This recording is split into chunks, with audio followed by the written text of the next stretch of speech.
আসসালামু আলাইকুম, স্বাগতম জানাচ্ছি বিবিসি নিউজ আন্তর্জাতিক সংবাদে। শুরুতেই সংবাদ শিরোনাম, এরপর বিস্তারিত। ইরান নিয়ে লক্ষ্য জানালেন মোসাদ প্রধান। ইরানের বিশ্বাস অর্জন করতে চায় যুক্তরাষ্ট্র।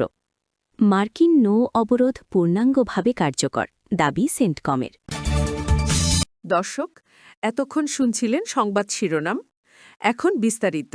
আপনি যদি ইসরায়েলের ধ্বংস চান এবং মুসলিমদের পাশে থাকেন, তাহলে ভিডিওতে লাইক করে চ্যানেলটি অবশ্যই সাবস্ক্রাইব করে দিবেন এবং আপনার মূল্যবান মতামত অবশ্যই কমেন্টে লিখে জানিয়ে দিবেন। এখন বিস্তারিত। ইরান নিয়ে লক্ষ্য জানালেন মোসাদ প্রধান।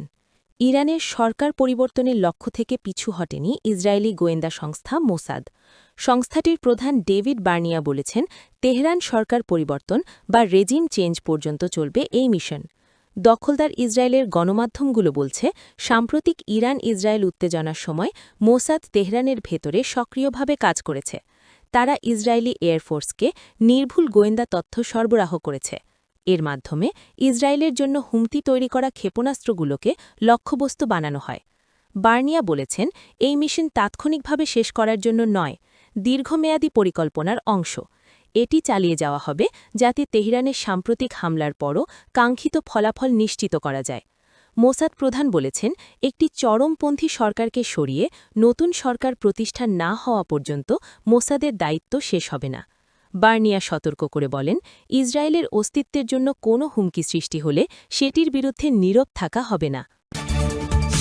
ইরানের বিশ্বাস অর্জন করতে চায় যুক্তরাষ্ট্র। ইসলামাবাদে বৈঠকের আগে থেকেই যুক্তরাষ্ট্রের প্রতি পূর্ণ অনাস্থার কথা বলে আসছে ইরান। প্রথমবার বৈঠক ব্যর্থ হওয়ার পর আমেরিকার চাওয়া সেটি পুনরুদ্ধার করা। তবে মার্কিন ভাইস প্রেসিডেন্ট বলেছেন, এটি রাতারাতি সম্ভব না। যুদ্ধবিরতির এক সপ্তাহ বাকি থাকতে আবারও বৈঠকে বসার কথা বলছে যুক্তরাষ্ট্র। এই বিষয়ে ইরান অবশ্য এখনও মত জানায়নি, তবে ওয়াশিংটন বলছে ইরান আলোচনায় আগ্রহী। জেডি ভ্যান্স বলেছেন, যুক্তরাষ্ট্র ও ইরানের মধ্যে দীর্ঘদিনের অবিশ্বাস এক রাতের মধ্যে দূর করা সম্ভব নয়। মার্কিন নৌ অবরোধ পূর্ণাঙ্গভাবে কার্যকর, দাবি সেন্টকমের। ইরানের বিরুদ্ধে পূর্ণাঙ্গ নৌ অবরোধ কার্যকর করা হয়েছে এবং মধ্যপ্রাচ্যের গুরুত্বপূর্ণ সমুদ্রপথে যুক্তরাষ্ট্র সমুদ্র আধিপত্য প্রতিষ্ঠা হয়েছে বলে দাবি করেছে মার্কিন সামরিক বাহিনীর সেন্ট্রাল কমান্ড, সেন্টকম।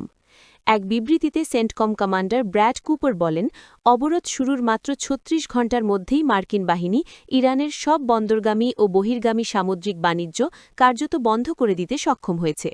তিনি বলেন, ইরানের অর্থনীতির প্রায় ৯০% সমুদ্রপথে আন্তর্জাতিক বাণিজ্যের উপর নির্ভরশীল। অবরোধ কার্যকর হওয়ার পর অল্প সময়ের মধ্যেই আমরা ইরানে প্রবেশ ও বহির্গামী সব ধরনের সামুদ্রিক বাণিজ্য বন্ধ করেছি। সেন্টকমের আরেক বিবৃতিতে বলা হয়েছে, মার্কিন নৌবাহিনীর গাইডেড মিসাইল ডেস্ট্রয়ারগুলো সক্রিয়ভাবে এই অবরোধ বাস্তবায়ন করছে। ইরানের বন্দর বা উপকূলীয় এলাকায় প্রবেশ বা সেখান থেকে বের হওয়া সব দেশের জাহাজের ক্ষেত্রেই সমানভাবে এই অভিযান পরিচালিত হচ্ছে। বিবৃতিতে আরও বলা হয়, একটি ডেস্ট্রয়ারে সাধারণত ৩০০ জনের বেশি নাবিক থাকে, যারা আক্রমণাত্মক এবং প্রতিরক্ষামূলক সামুদ্রিক অভিযানে উচ্চ প্রশিক্ষণপ্রাপ্ত। এর আগে সেন্টকম জানায়, এই অবরোধ অভিযানে ১০,০০০-এর বেশি মার্কিন সেনা, নৌসেনা, মারিন ও বিমান বাহিনীর সদস্য অংশ নিয়েছে। তাদের সঙ্গে রয়েছে ১ ডজনের বেশি যুদ্ধজাহাজ ও বহু যুদ্ধবিমান। অভিযান শুরুর প্রথম ২৪ ঘণ্টায় কোনো জাহাজ অবরোধ ভাঙতে পারেনি বলে দাবি করা হয়েছে। একই সময় ৬টি বাণিজ্যিক জাহাজ মার্কিন নির্দেশনা মেনে ফিরে গিয়ে ওমান উপসাগরে অবস্থিত ইরানি বন্দরে পুনরায় প্রবেশ করে।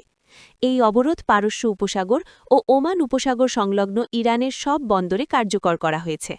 তবে সেন্টকম জানিয়েছে, ইরানি বন্দরগুলোতে প্রবেশ সীমিত থাকলেও অ-ইরানি বন্দরের জন্য হরমুজ প্রণালী দিয়ে জাহাজ চলাচলের স্বাধীনতা বজায় রাখতে তারা সহায়তা করছে।